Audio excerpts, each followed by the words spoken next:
Let us run with endurance the race that is set before us, looking to Jesus, the founder and perfecter of our faith. We've all been created with strong desires for sexual intimacy. Expressed in the will of God, those desires lead to our good, but when uncontrolled, our passions can destroy us. Today, we relive the famous story of David and Bathsheba and learn the high price of immorality. From the Moody Church in Chicago, this is Running to Win with Dr. Erwin Lutzer, whose clear teaching helps us make it across the finish line. Pastor Lutzer, when you combine strong desires with the power of the throne, there's a high likelihood of a bad outcome. 3 famous words lived over and over again in the lives of so many. He saw, he coveted, and he took. If David had seen more than Bathsheba, if he had seen the destruction of his kingdom ultimately, if he had seen the destruction of his family, he would have known that this was a bad decision, but in that moment he could not see any of that. He could only see this woman. And here you have the story of a man after God's own heart, breaking his own rules and doing his own thing and ending up with tremendous repercussions. A lesson for us all. We here at Running to Win exist to warn people, to help people. We exist to encourage, but also to admonish and to know that all of us are subject to failure. Let me ask you a question. Would you consider becoming an endurance partner so that we can get these messages to even more people? Here's what you can do. Go to rtwoffer.com. Of course, you say, well, Pastor Lutzer, I need information. Yes. Go to rtwoffer.com, and when you're there, click on the Endurance Partner button, and that will give you all the info you need. Or if you prefer, you can call us at 1-888-218-9337. Here at Running to Win, it is our desire to speak to the issues of the day, to speak to our hearts, to speak to our culture, and to help all of us to make it successfully to the finish line. I think that David is the last man that we'd expect to see in this mess. Here he is, seducing another man's wife, taking her to bed with him, and then killing her husband to cover the whole thing up. David, the man after God's own heart.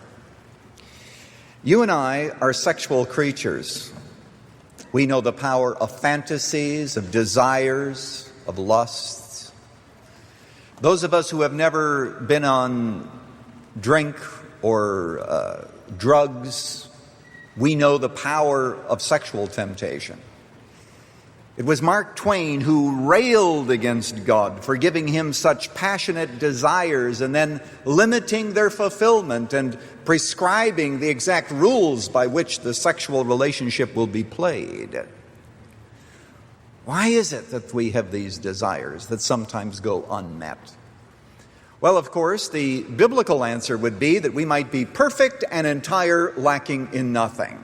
James says, that's why we have trials, that's why we have temptations, so that we can declare our loyalty to God, because sexual purity is not easy, but it is right, and it is good, and it is also best for us. But David learned, as many people have learned, that it's one thing to be able to conquer Goliaths. It's another thing to subdue passions.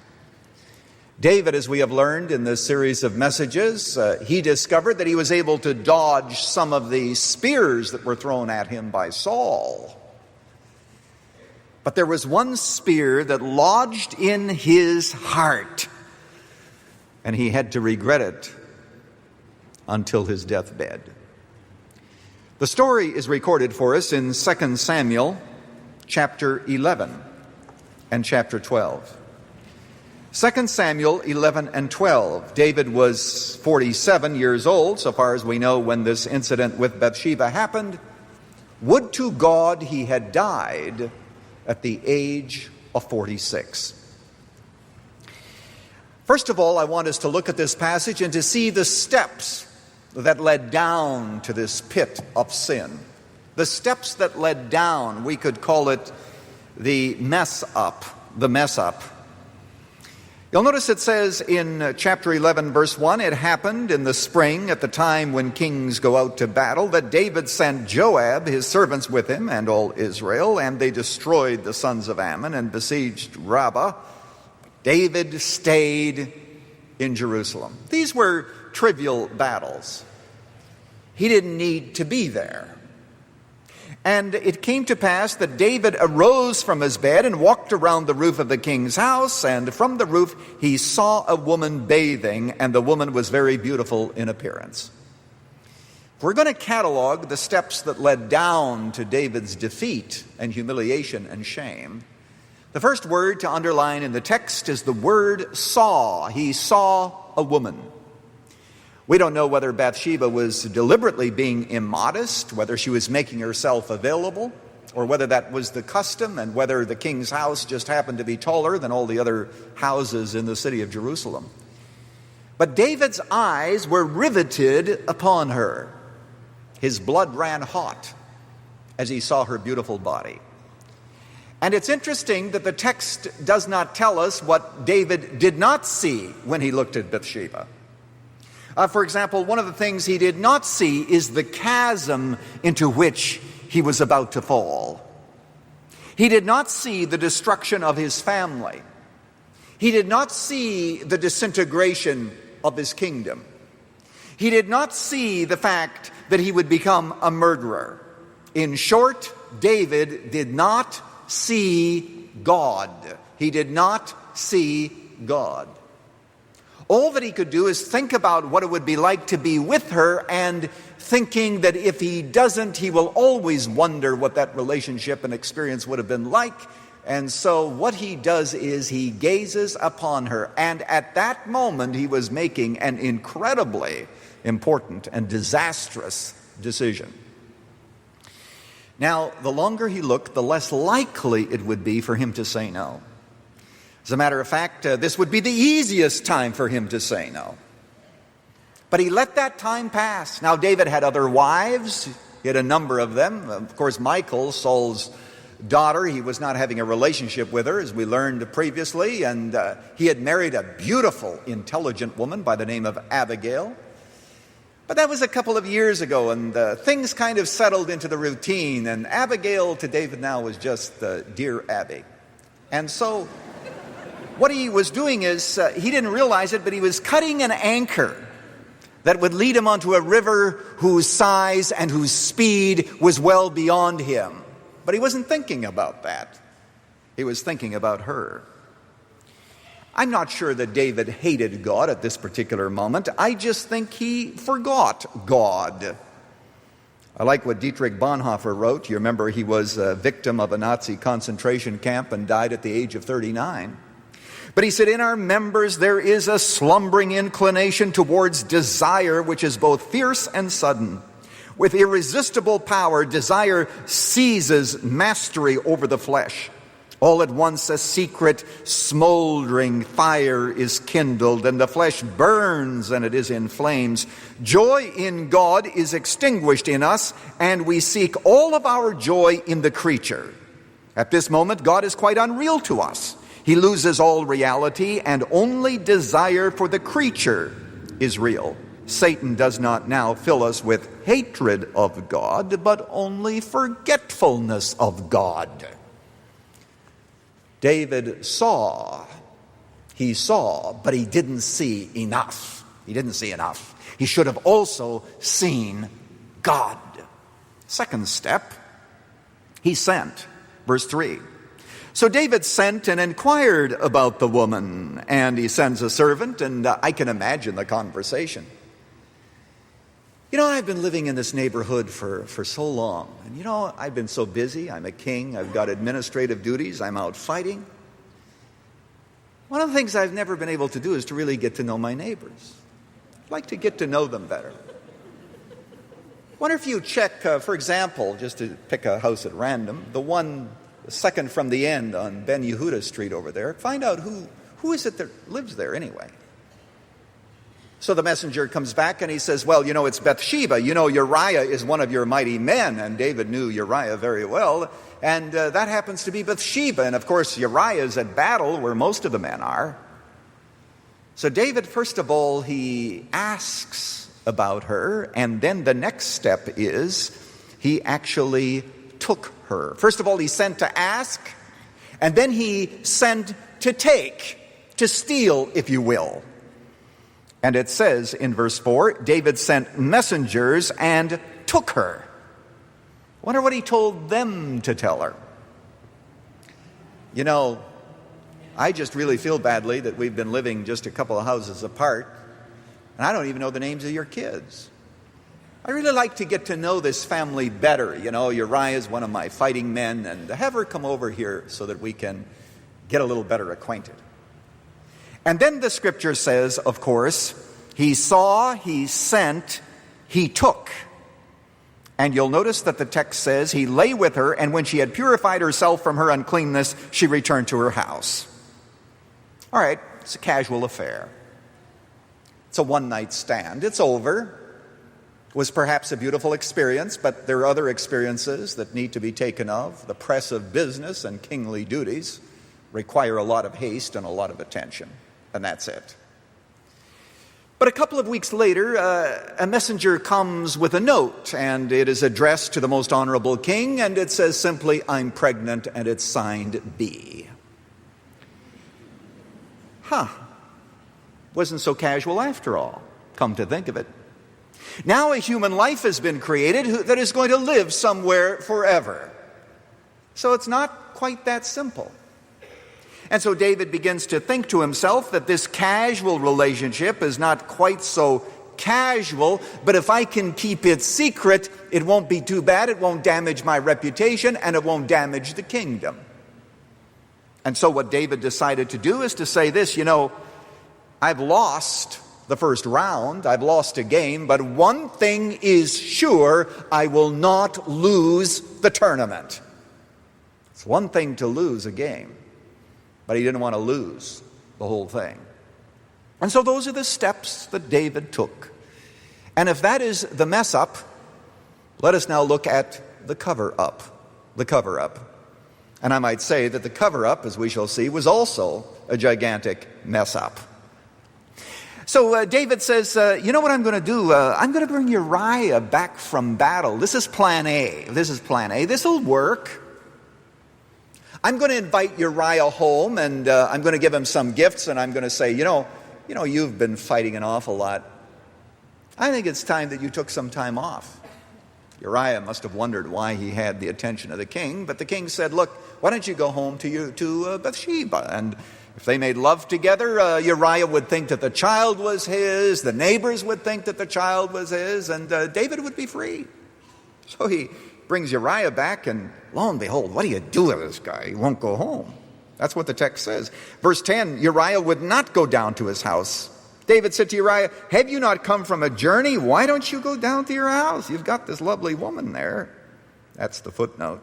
Uriah said to David, the ark and Israel and Judah are staying in temporary shelters, and my lord Joab and the servants of my lord are camping in the open field. Shall I then go to my house and eat and drink and lie with my wife? By your life, I will not do this thing. He's saying, how in the world can I enjoy myself when my colleagues are dying in battle? Ouch. What do you do now? This guy, he won't even visit his wife when he's home. He stays there lying in the porch of the palace the whole time. I'd like to kick him, but you can't do that. So there's plan B. David says, I'm going to throw a feast and I'm going to get this guy drunk. What he won't do when he's sober, he will do when he is, quote, under the influence. And so David throws a feast and he gets Uriah drunk. It says in verse 13, he drank before him and he made him drunk, and in the evening he went out to lie on his bed with his Lord's servant, but he would not go down to his house. Uriah was a better man drunk than David was sober. And Uriah simply, drunk or not, will not go home. Now what are you going to do? David decides, I'm going to play my trump card. There's only one thing to do, and that is to rub him out, to have him die. Of course, I won't do it directly, I wouldn't take a sword and cut off his head. That would make bad headlines in the Jerusalem Post. But I could arrange it, Joab is the leader of my armies, and he's a very loyal man. People die in battle all the time. What I could do is I could arrange it so that he would just die. And so he sends a note which he writes, he seals it, and he gives it to Uriah, and he trusts Uriah so much that he knows that Uriah will not open it, and Uriah gives it to Joab, and the note says, put Uriah in the hottest battle and then withdraw from him so that he dies. Joab must have wondered, what in the world is this about? But Joab wasn't naive. He'd been around a while, but, he was obedient. It came with David's signature. So they are fighting, and lo and behold, they're close where the battle is hot, and he tells all of his other men, retreat, and lo and behold, Uriah is dead. And then he sends a messenger just to show how obedient he is. And he says, when you tell David how the battle's going, add this little word, and by the way, Uriah the Hittite is dead too. So that's what the messenger does in verse 21. He comes and he reports to David all that he had done, and he explains it. And in verse 25, David said to the messengers, thus you shall say to Joab, do not let this thing displease you, for the sword devours one as well as another. Make your battle against the city stronger and overthrow it, and so encourage him. And David is saying, well, you know how it is in life. You win some and you lose some. Some soldiers make it through a battle and others don't. So, okay already. Well, David then is able to legitimately in quotes, take Bathsheba as his wife, and the cover-up is over. Well, David, how have you done? How's it worked? How many people know? How secret is this anyway? Well, David, you know, and you know what that's like, David. Every time a servant comes into the palace, you begin to wonder, I wonder if he knows. Every time the telephone rings, you wonder, I wonder if so-and-so knows. And I wonder if Bathsheba has been telling her friends, because David knows and Bathsheba knows. Joab knows. The servants are going to know because they can count to 9. They're going to know. And then there's something else that David forgot. And this is the clincher. God knows. God knows. God saw it. And so this chapter ends in verse 27. When the time of her mourning was over, and I'm sure it was very short, David sent and brought her to his house, and she became his wife, and then she bore him a son. But the thing that David had done was evil in the sight of the Lord. And that's the one little phrase that ruins the whole thing. Ruins it. Because all things are naked and open unto the eyes of him with whom we have to do. Now there's a prophet in the land who also found out. It's amazing how these stories run. The last man that David would like to have known, who knew this story, was Nathan, this pesky guy who's always trying to preach righteousness and get under people's skin anyway. Nathan knows when he's up against the king that, you don't just confront a king directly and say, you've sinned, because even David had a hot temper and his head could have rolled. So Nathan says to himself, I've got to preach a sermon, but I've got to figure out how to do this. Now, David didn't know that a sermon was being preached to him because Nathan wasn't behind a pulpit and David wasn't sitting in a pew. So he figures, this isn't a sermon, this is a story. And Nathan also, in good homiletical style, decides, I'm going to spend most of my time on my introduction. And then when I get to the application, it is going to be very, very brief.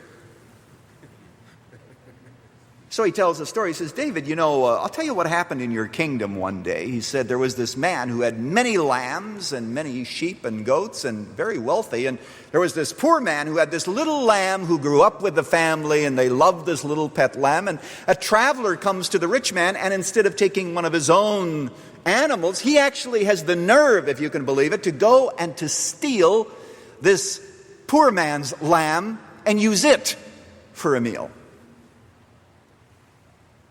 David is livid with anger. Remember, he struggled with a temper.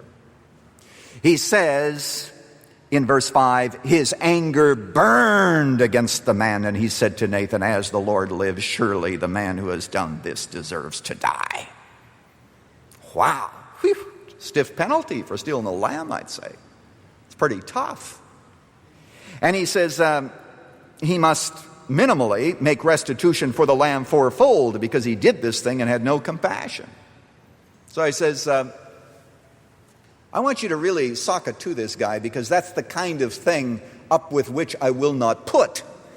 David would have said it that way because he didn't know that you shouldn't end a sentence in a preposition. And so David says, do it. And Nathan says two words to David in Hebrew. Ata ha'ish. You, the man. Whew.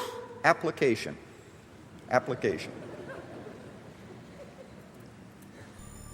And David saw the point.